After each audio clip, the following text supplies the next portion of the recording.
하나님의 말씀은 로마서 8장 14절 17절 말씀입니다. 로마서 8장 14절에서 17절까지 말씀 봉독하도록 하겠습니다. 로마서 8장 14절에서 17절까지 말씀을 제가 봉독하도록 하겠습니다. 무릇 하나님의 영으로 인도함을 받는 사람은 곧 하나님의 아들이라. 너희는 다시 무서워하는 종의 영을 받지 아니하고 양자의 영을 받았으므로 우리가 아빠 아버지라고 부르짖느니라.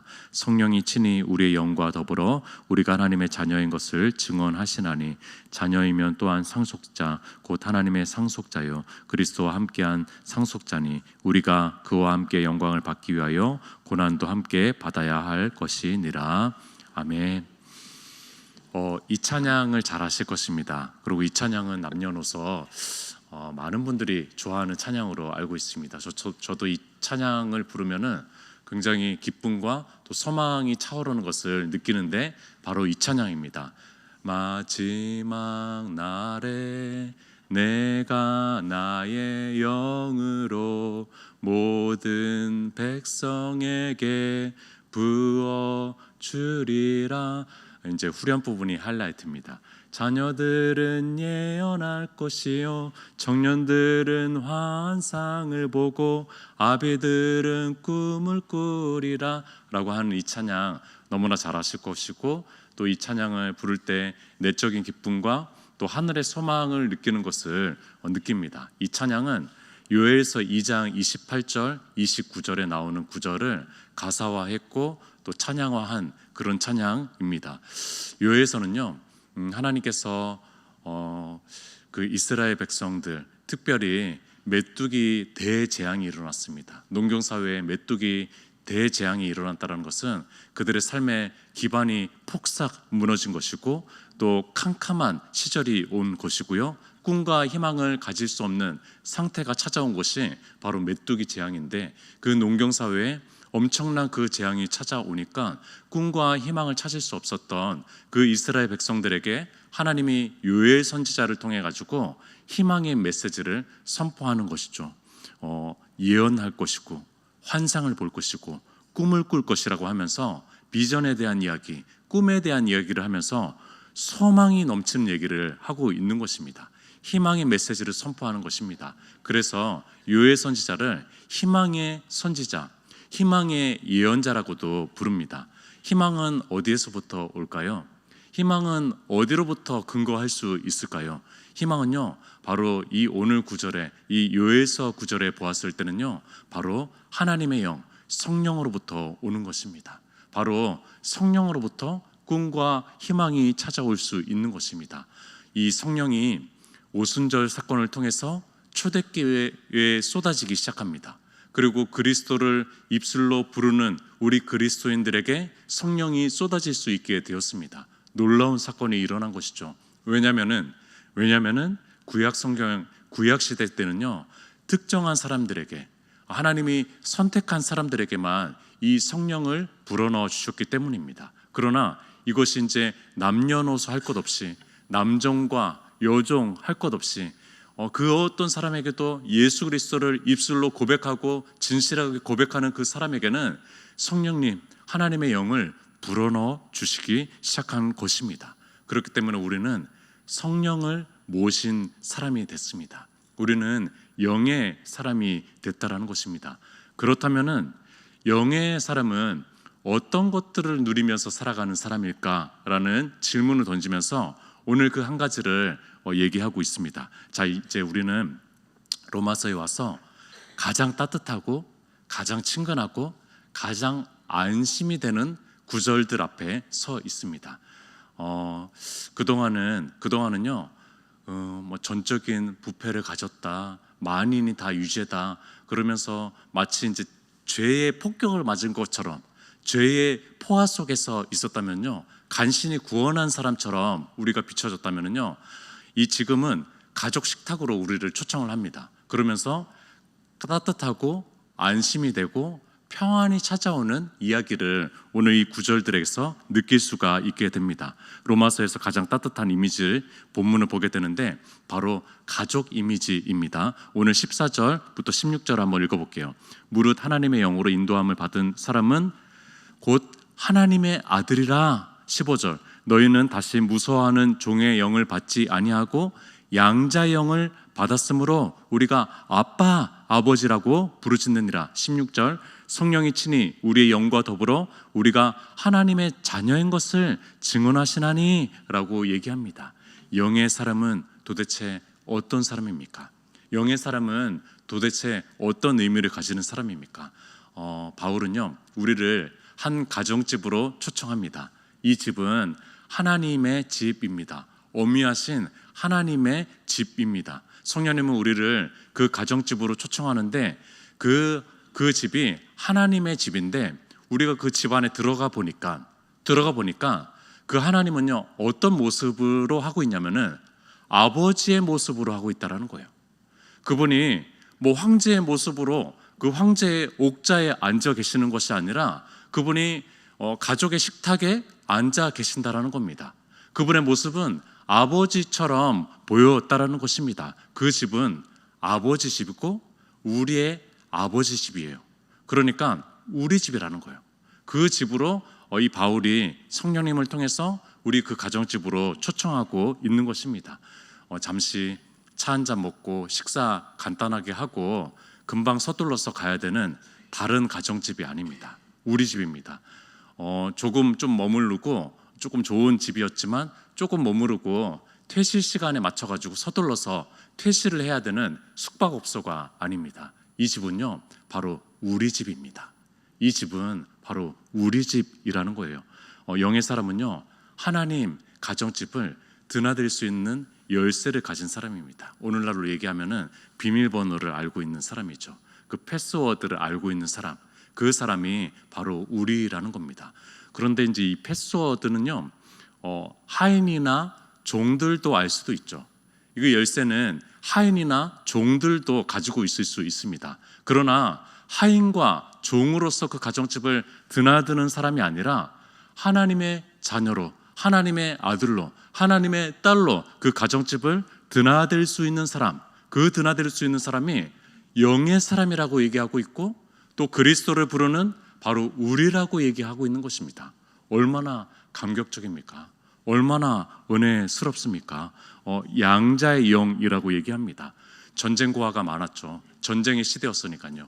그렇기 때문에 그 당시에 부모를 잃은 고아들이 참 많았는데 그들이 부모가 어떤 사람이든 새 아빠가 어떤 사람이든 새 엄마가 어떤 사람이든 그들이 양자로 입양되는 순간에 그 순간은 안심이 되는 순간입니다.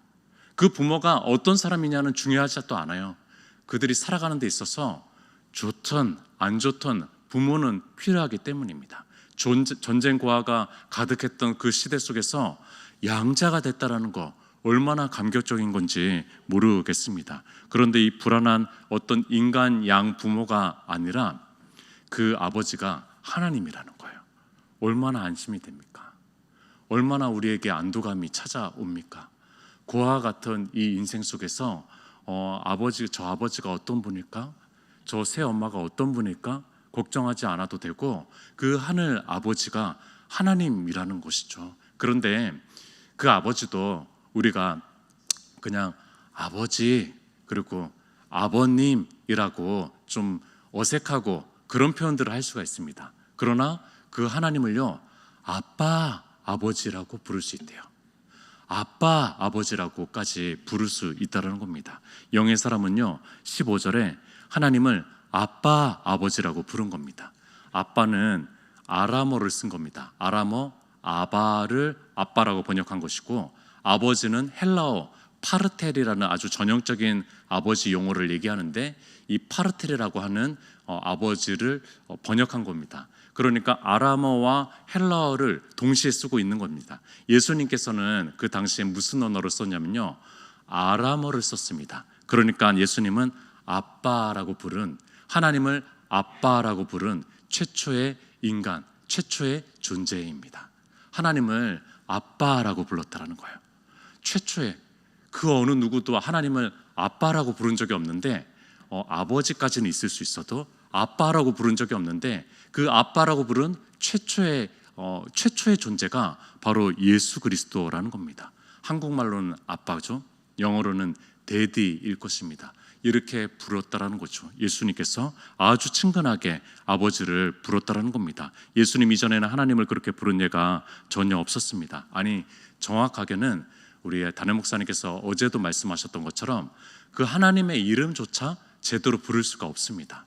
그 하나님의 이름을 제대로 부를 수가 없는 존재가 바로 피조물이었습니다. 기도할 때도 또 신앙적 얘기를 할 때도 성도들과 만남을 할 때도 말씀을 읽을 때도 하나님이라는 단어가 있으면요, 그 단어를 직접적으로 읽지 못하고 그 이름을 아도나이라고 불렀습니다. 이 뜻은 나의 주님이라는 뜻입니다. 아도나이라고 바꿔서 불렀습니다. 그 이름이 너무나 거룩해서, 그 이름이 너무나 고귀하기 때문에 그 이름을 직접적으로 부를 수가 없었던 것입니다.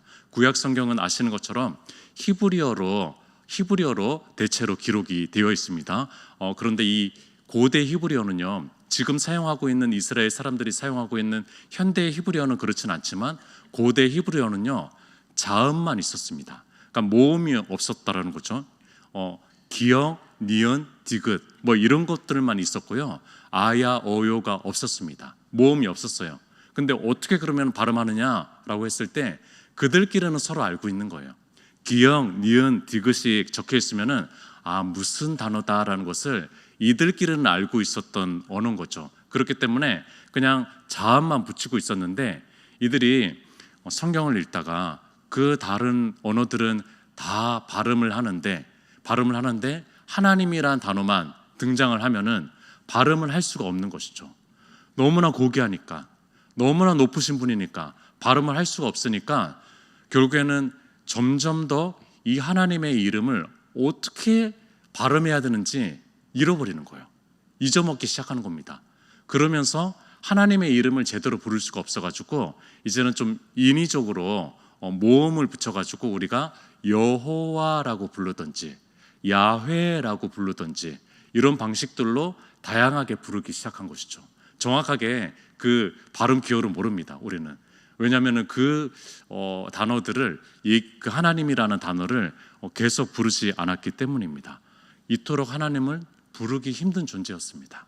하나님을 제대로 부를 수 없습니다. 그런데 그 하나님을 아빠라고 부르는 최초의 존재가 등장한 것입니다. 이분이 바로 예수님이라는 것이죠. 예상 못한 부름이고요, 파격적인 부름입니다. 근데 이 부름을 우리가 할 수 있다라고 얘기합니다. 예수님께서 어떻게 그 하나님을 아빠라고 부를 수 있었을까요? 유일한 이유 하나는 그분이 정말로 그 하나님을 친근하게 여겼기 때문입니다. 친근한 관계성 속에 있었기 때문입니다. 저 멀리 있었고 그저 그냥 형식적인 사랑 안에 머물러 있었으면 절대로 아빠라고 부를 수가 없습니다. 그러나 이 예수님은요, 정말 그 하나님과 친근했고 늘 함께했고 아빠라고 부를 수 있는 친근한 관계였기 때문입니다. 이것이 오직 유일한 해법이라는 것입니다. 하나님은 온 우주를 창조하셨죠. 인간으로서는 그 앞에 숨도 쉴 수가 없습니다. 제대로 입을 뗄 수도 없는 그 존재가 바로 하나님입니다. 그분의 크심과 그분의 위대하심은 우리가 말로 표현할 수도 없고 우리가 상상도 다 할 수도 없고 우리가 언어적 또 어떤 행동적 표현들로 다 설명할 수도 없는 그런 존재입니다. 그러나 그분을 향해서 우리가 아빠, 아버지라고 부를 수 있게 됐다는 거예요. 너무나 큰 감격적인 일이겠죠. 그래서 이 본문을 종교개혁자였던 마틴 루터가 보면서 나는 이해할 수 없습니다. 이해할 수 없습니다 라는 얘기를 했어요. 이해할 수 없다라는 것은 좀 다른 관점인데 중세시대를 한번 생각해 봅시다. 중세시대에 이 아빠라는 존재는요, 굉장히 엄한 존재였습니다. 그래서 자기는 아빠라고 부르면은 도저히 행복감이나 친근감이나 사랑이 느껴지지 않는데요. 이 마틴 루터가 솔직하게 고백한 것이죠. 그래서 이 본문을 보면서 하나님을 아빠라고 부르는데 나는 100번을 불러도 도저히 행복감을 느낄 수가 없다라고 얘기하면서 이 집 루터가 아버지에게 많이 매를 맞고 자랐거든요. 그 당시에는 그랬죠. 가부장적이었고 또 아버지가 엄했었고 또 바르게 키우기 위해서 매를 들었는 것인데, 이 안타까운 관계성 속에서는 이 루터조차도 하나님을 아빠라고 부르는 것이 도무지 이해가 안 가고 친근하게 느껴지지가 않고 위로가 되지가 않고 사랑이 느껴지지 않는다라고 솔직하게 고백했습니다. 이 안타까운 관계죠. 이 안타까운 관계성 속에서 우리가 하나님을 아빠라고 부르짖는 것이 아닙니다. 이 외침은요, 아주 순진한 아기를 생각해 보시면 좋을 것 같습니다. 우리의 어린 자녀였을 때의 그 생각들을 해보시면 좋을 것 같습니다. 품위와 체면을 전혀 갖추지 않은 그 아기를 한번 생각해 봅시다. 식탁에서 아기가 밥을 먹고 있는 아버지에게, 그 아버지에게 아빠라고 부릅니다. 그럼 아버지는 내가 지금 식사를 하고 있으니까 너는 입 닫고 있어 라고 얘기하는 아빠는 없을 것입니다. 그 아기한테 그렇게 얘기하는 아빠는 없을 것입니다. 아빠라고 부르는 것은 품위와 체면을 차리지 않고 그저 그 아빠를 부르는 필요를 구해서 나아가는 그 외침이라는 것이죠. 모기 소리로 아빠라고 부름이 아닙니다. 뭐라고 써있냐면요, 우리가 아빠 아버지라고 부르짖느니라 라고 얘기합니다. 부르짖느니라 라고 얘기합니다. 뜨거운 감정을 갖춰서 저 멀리 있는 아빠를 향해 가지고, 아빠 주위에 누가 있든 상관 안 하죠. 애들은요, 저 멀리 아빠가 있을 때 아빠 부끄러울 정도로 아빠라고 부르짖는 그 외침이 바로 이 부름이라는 겁니다. 아주 당당하고 부끄러울 것 없는 그 부름이 바로 이 부름이라는 겁니다.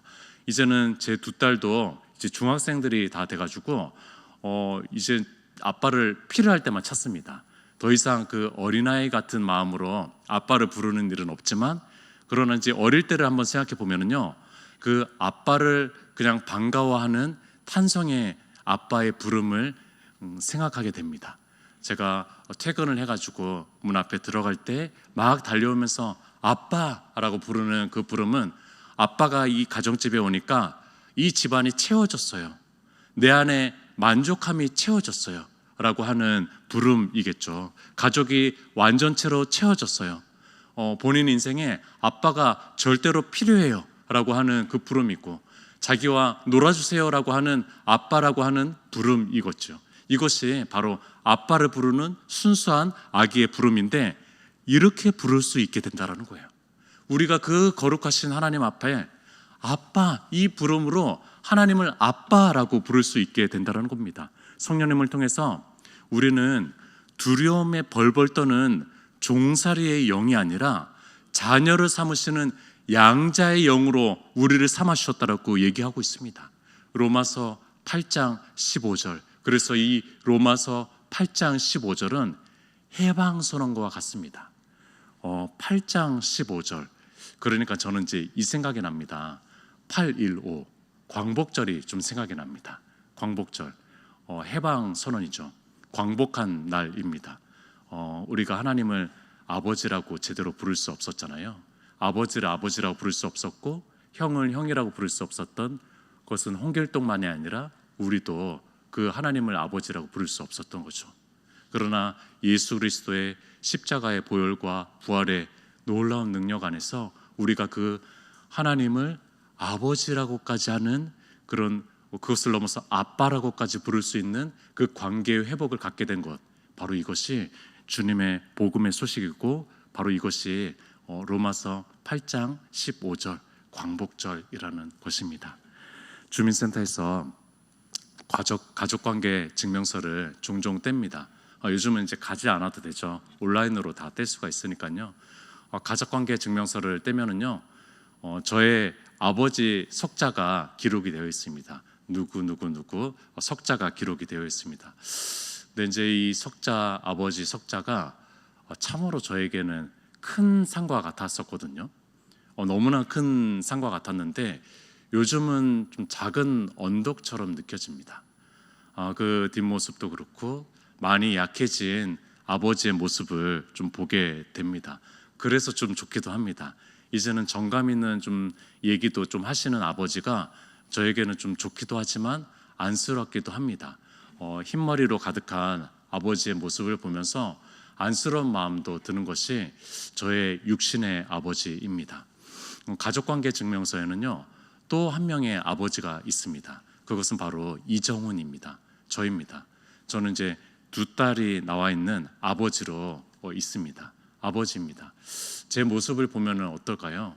지금은 조금 건강해 보이고 하겠지만 점점 더 저도 약해진다는 것을 느끼고요. 또 저도 온전치 않은 아버지라는 것을 느낍니다. 그 두 딸에게 정말 좋은 아버지일까 생각을 해보았을 때 잘 모르겠습니다. 육신의 아버지, 저의 육신의 아버지도 또 저도 온전치 않은 아버지라는 것을 느끼는 것이죠. 그런데 우리 하늘의 가족관계 증명서를 한번 떼어봅시다. 하늘에서 우리 주민센터에 가서 한번 가족관계 증명서를 떼어봅시다. 등록 기준지는 하나님 나라일 것입니다. 그리고 하나님 아버지 이름 석자는요 하나님일 것입니다. 아닐 수도 있어요. 왜냐하면 이것은 고유 명사이기 때문에 그렇습니다. 고유 명사이기 때문에 이름으로 볼 수는 없을 것 같습니다. 어쨌든 편의상 하나님이라고 생각해 봅시다. 때로는 이분이 너무 멀게 느껴질 때도 있어요. 너무 답답하게 느껴질 때도 있습니다. 이분이 도대체 내 아버지인가? 라는 의구심이 찾아올 때도 있습니다. 그러나 의심하지 마십시오. 그 하늘 가족관계 증명서에 그 날인이 돼 있습니다. 날인이 돼 있는데 그 날인은 성령님께서 친히 하신 날인입니다. 16절을 보겠습니다. 성령이 친히 우리의 영과 더불어 우리가 하나님의 자녀인 것을 증언하시나니. 성령님께서 영의 사람은요 성령의 인침을 받은 사람이죠. 그렇다면은 성령의 속삭임을 계속 듣는 사람입니다. 그렇다면은요 우리는 확신해도 됩니다. 왜냐하면 우리의 마음속에 성령님께서 친히 날인은 해주시는데 너희 아버지가 하나님이야. 너 하나님의 자녀야. 너 하나님의 아들이야. 너 하나님의 딸이야 라고 직접적으로 얘기해 주시고 증언해 주시는 분이 바로 성령님입니다. 성령님이 얼마나 바쁘십니까? 성령님이 보혜사 아닙니까? 누구에게나 함께 하셔야 됩니다. 성령님께서 지혜를 부어주셔야 됩니다. 성령님께서 능력을 주셔야 됩니다. 성령님께서 조명해 주셔가지고 진리를 깨닫게 해주셔야 됩니다. 성령님께서 각자의 마음속에서 감동을 허락해 주셔야 됩니다. 얼마나 바쁘셔요. 그런데 그분께서 천사를 대리하지 않고 어떤 대리자를 통해서 하지 않고 성령님께서 친히 날인해 주시는 그 날인이 있는데 그 날인은 바로 하나님이 너의 아버지야. 하나님이 너의 아버지야. 하나님이 너의 아빠 되신단다. 너 하나님을 아빠라고 부를 수 있어. 너 아빠라고 부를 수 있거든. 그것만큼은 내가 확실하게 입증해 줄게 라고 하시는 분이 성령님이라는 거예요. 이분은 이 역할을 한다라는 거죠. 이분이 이 확실성 속에서 우리에게 말씀해 주시고 알려주신다는 거죠. 너는 하나님의 자녀야. 하나님이 너의 아버지야. 이 증명서를 봐라. 너를 참으로 사랑하고 너로 인해서 기뻐하고 너를 친히 돌보시고 아끼시는 아버지가 여기 계셔. 때로는 우리 마음에 주님이 멀게 느껴지고 하나님이 아버지가 아닌 것처럼 느껴지고 아저씨보다도 더 멀리에만 느껴지는 그럴 때가 있습니다. 그러나 기억하십시오. 광복절 기억하십시오. 8.15 기억하십시오. 로마서 8장 15절 기억하십시오. 너희는 다시 무서워하는 종의 영을 받지 아니하고 양자의 영을 받았으므로 우리가 아빠 아버지라 부르짖느니라. 무서워하지 마십시오. 무서워하지 마십시오. 우리는 종의 영을 받은 사람이 아닙니다. 우리는 양자의 영을 받은 사람입니다. 그렇기 때문에 우리가 그냥 아버님, 아버지 정도가 아니라 아빠, 아빠라고 부를 수 있게 된 것입니다. 오늘도 성령님께서 우리 마음속에 계셔가지고 저 멀리 계시는 것 같이 느껴지지만 그러나 가장 가까이서 우리를 돌아보시는 그 하나님을 아빠라고 부르면서 두려워하지 마시고 담대하고 걸어가는 우리의 오늘 하루의 삶이었으면 좋겠습니다. 함께 기도했으면 좋겠습니다. 하나님께서 우리를 또 성령으로 인도하시는데 성령님께서 우리에게 친히 하나님을 아빠 아버지라고 불러도 돼. 아빠 아버지라고 부르렴. 이렇게 말씀해 주십니다. 그 아빠 아버지를 인식하면서 하나님을 인식하면서 또 그 친근성 속에서 친밀함 속에서 걸어가는 오늘 하루가 되기를 원하며 우리 함께 기도했으면 좋겠습니다. 주여 한번 외치고 기도하도록 하겠습니다.